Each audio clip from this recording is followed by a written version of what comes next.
Well, this is a look. Evening troops. I'm starting this vlog off in the evening. It's currently, I don't have the time on me. I'm gonna guess and say that it's maybe 9:30 in the evening, and tomorrow I am heading to London first thing in the morning. I have to be up at 5, hence why I'm starting this now, because I feel like I'm just going to be go in the morning and I won't have time to do this intro basically. So whilst I'm getting everything ready, I thought I might as well start this off as well. But yes, tomorrow I'm going to the Mixing Networks workshop I was talking to you guys about in the last video I uploaded. It's come around so fast, and it's tomorrow and it's at 10 AM. My train's booked for 7 AM. I have to be up for about 5 AM so I can get to the train station for about 5:30, and then yeah, and then I'm heading to London. But I just didn't want to do like a rushed intro in the morning, so I thought I could do it now and actually pack my bag with you guys whilst we're here. So let's see what I'm going to take. So first of all, actually, Mixing Networks, God, that's hard to say. Mixing Networks, they sent over some sides for me. So basically for tomorrow's workshop, they wanted me to, I can't talk this evening. They wanted me to go through some sides that they put out on the website. There was a couple of options, and they wanted me to pick a character and some sides basically. If you don't know what sides are, it's basically just a part of a script, just a little scene, or they take little bits from scenes and just put it together, and they're called sides. And they asked me to pick one so we can work on it tomorrow. I went through them and I ended up picking 2 that I liked. Now the problem that I have, here they are by the way, the problem that I have is that I like them. One's a drama scene, one's a comedy scene. I'm more comfortable with comedy than I am drama. However, the comedy scene it scares me more basically because it's not me. Like in a real setting, like I would never ever do this. It's basically a clubbing scene, and I hate clubbing. I might be showing my age there, but I've always hated it. I hated it from the first day I went. Everyone was on drugs and the floor was sticky, and I never wore Converse again. But yeah, so there's the comedy one, but there's a lot more to play around with in that scene. And then the other one is like a drama, it's a drama scene, and it's basically set in a interviewing room at a police station, and the character that I like is a detective, which I love and I think it's really cool. But I'm like, am I playing it safe by opting for that one, even though I think I can do a good job with the comedy one? I don't know. I'm gonna have a think about it on the train tomorrow and read through them again, but I've printed off both of them. I say my beautiful mum has printed off both of them. Why do sirens go past every time I film? I swear I live in a safe neighbourhood. Oh, let me take this off my head.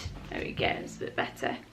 Yeah, so I've printed off both of them, and we'll see. I've also printed off some directions for me for tomorrow, because I need to catch the tube straight off of getting off the train to get to the place. I believe it's in like East London, so that's the first thing I'm going to be packing. That's going straight in.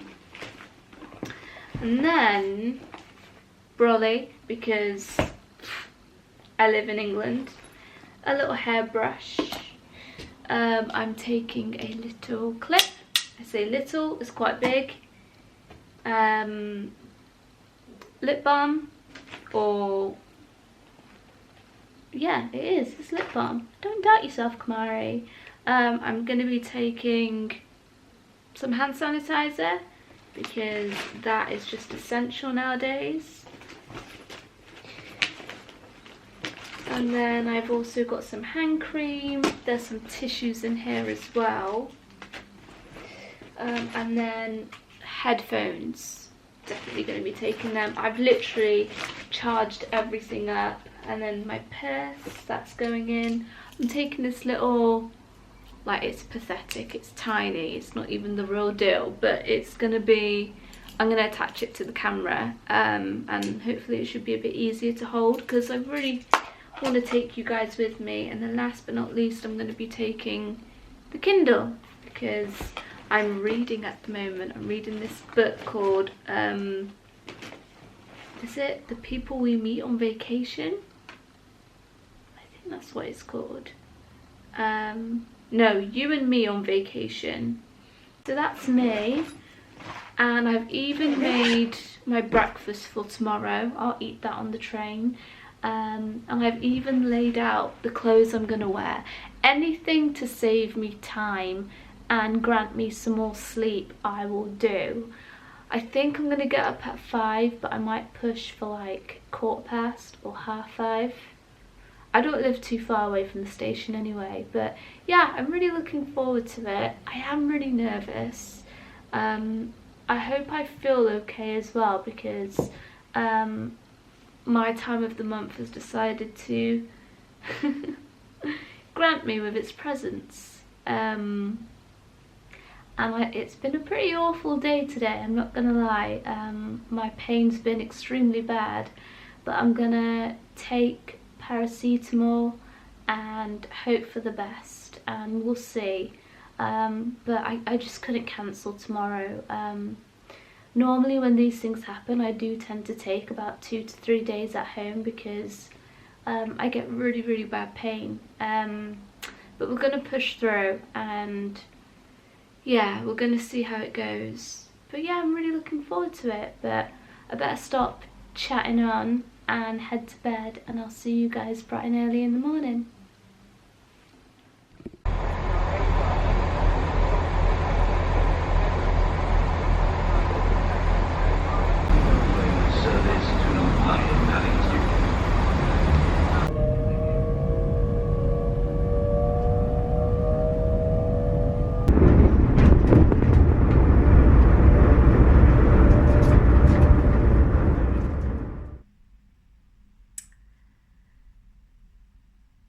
You're probably thinking, why is this not attached to this? It's a great question, guys. Well, it broke on the very day that I didn't need it to break. It broke. It finally broke. I've had this for years, and it broke. It broke whilst I was on the train to London. So therefore, I couldn't film. I couldn't film anything. I am the worst vlogger in history. You're currently on my phone now. This is it. This is the quality you're gonna get from now on, because I can't afford another camera. I can't afford this. Do you know who brought this? A working gal. That's not me anymore. Definitely not on a part-time job. I'm so sorry. I couldn't film anything else because the camera broke, and then next thing you know, everything just went really fast, and before I know it, the workshop was over like that. And to be fair, that is also because it finished an hour early. So do you remember I told you that the session was from 10 to 1 o'clock. It finished just before 12. It was mega short. Mega pint.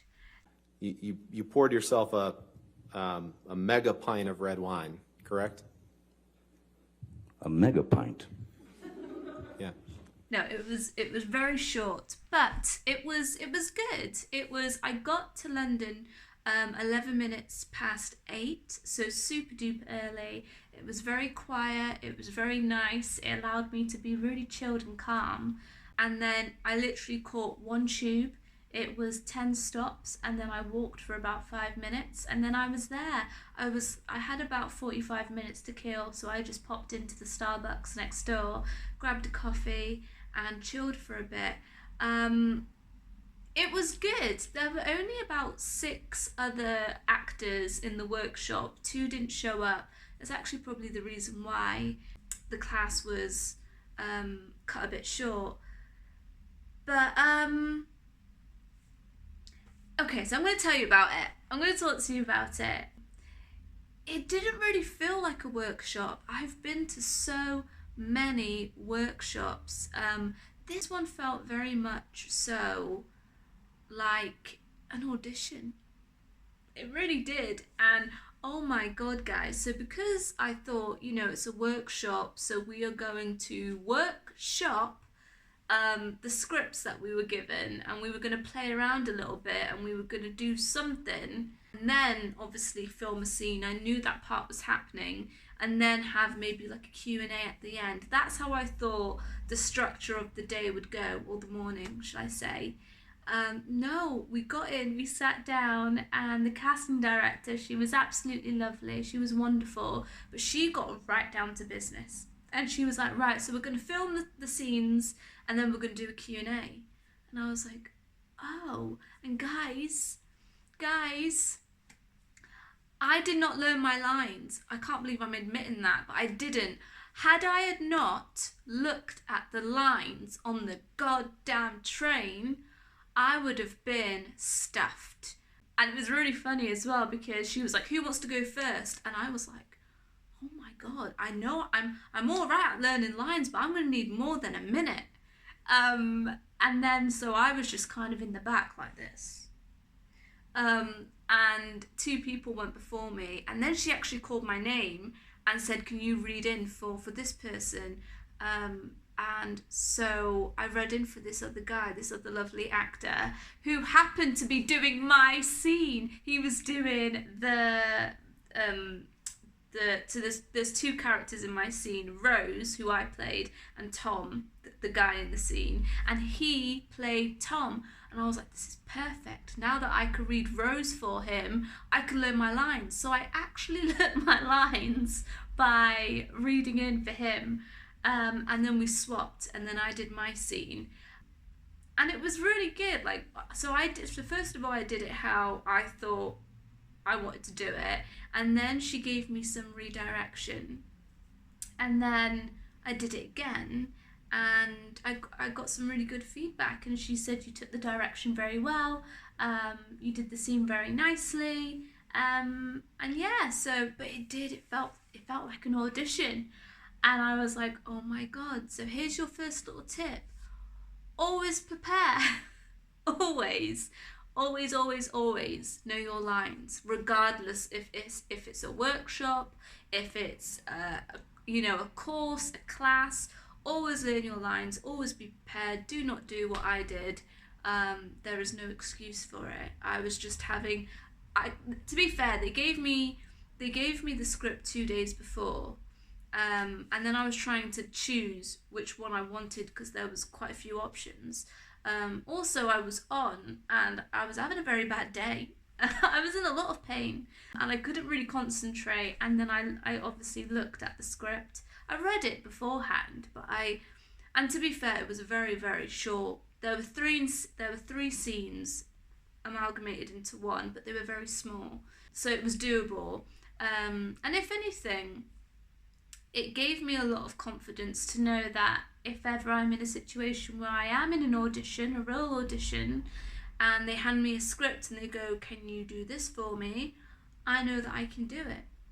Should the lines be nice and concise and small, I'll smash it. But it was all right, it was good. And then at the end, we did a little Q&A, and she answered some very, very cool questions that the actors were asking her, and I thought I could share some with you.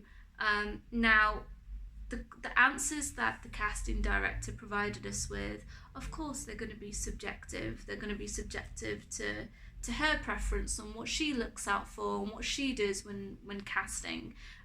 Not every casting director is the same, and to be fair, a lot of what she was saying, they're very basic and simple tips, but if performed correctly, maybe the difference in getting you that role and booking you that job. And it was just little things like, she got asked so many questions about casting, about spotlight, about self-taping, and one really good useful self-tape tip that she did give was, and I know this is going to be really obvious to some of you and really simple and maybe even a bit minor, but I just thought it was really good to remember this tip.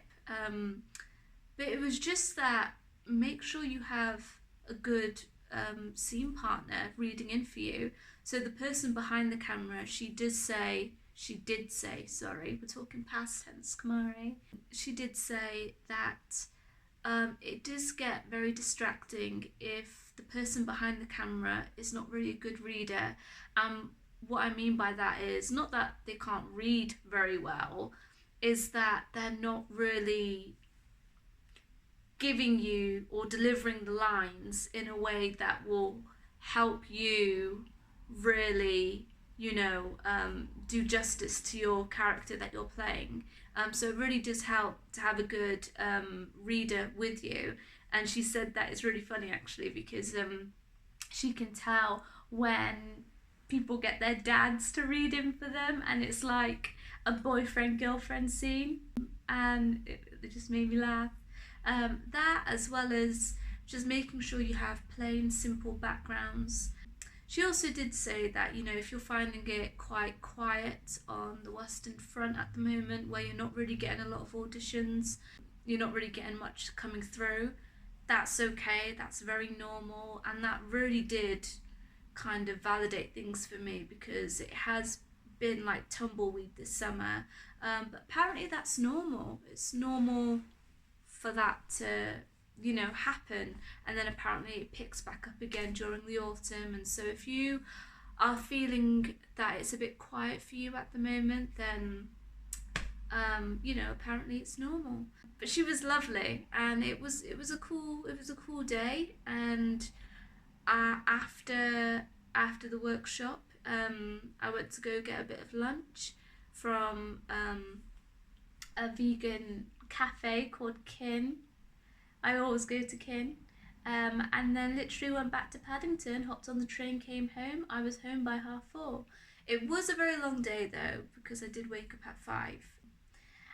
Do you know what? Do you know something I really, really miss when self-taping is a scene partner? It just felt so different acting with someone opposite me. It makes things just feel more real, and your reactions are more natural, and especially mine were, considering that I didn't really have time to prepare or think about how I wanted to play this. I just did it, and therefore everything I was reacting to was literally off the cuff, was literally in that moment. And I think that makes a lovely difference to your self-tapes. And look guys, I go through my playlist. I have 70 odd self-tapes of just me. As narcissistic as that is, it's lonely. It's lonely self-taping by yourself. So if you can, always try and get a scene partner in there with you. It's just so much more fun, and it makes you feel like you're actually doing something, and you're actually, I don't know, there's like a flow and a rhythm and a movement and it's reality. When you talk to people, they talk back. Unfortunately, in some circumstances, but yeah, they talk back, and it's nice. So it was just really nice to have that interaction, if anything else. And it was nice to meet people. And hey, look, this is why I'm doing this, so I can network. And the workshop was actually called Mixing Networks. So I enjoyed it, and I encourage you guys to go and do some acting workshops. And you know, if you live near London, hop on the train. Hop on that train. Great Western Railway. It did the trick. Hour and 15. And you know, it was empty, and they have aircon, and it's lovely, and you're there before you know it. It can be daunting, it can be scary doing these things by yourself, especially when you don't know a soul. But it's really worth it, I feel. And yeah, and now that I've done it, I've added it to my spotlight. Let's see if it makes a difference. Let's see. But for now, I'm just so sorry. I'm so sorry that this has turned into just, you know, what it is. Basically get ready with me to go to a workshop rather than come with me to a workshop. But if you do want to see the self-tape, I have posted it. I'll leave a link up here for you as well. Go and have a look. Let me know what you think. But we're doing it, guys. We're doing it. We're getting it done. We're making some movements. I actually heard Denzel Washington say once, don't mistake movement for progress. And I like that. But I feel like I made some progress on Saturday, and I'm pleased with myself, and you know what, I'm really proud of myself. And if I just remembered at the start of this video, I said that I was struggling between two scenes, and I actually did go for the comedy one, the one that was slightly a bit more out of my comfort zone, and I'm really proud that I did it. And I don't know, maybe it was because it was I just got thrown into the deep end and I had to do something, and that was the one I liked more, so I quickly picked that one up when I went to go and film my self-tape. But it worked out. So I guess the lesson we should learn is trust your gut, and put yourself in uncomfortable situations, and you shall grow. That is what I learned. But yeah, thank you for watching. I'll keep you guys updated with everything else, and I'll see you guys in the next one.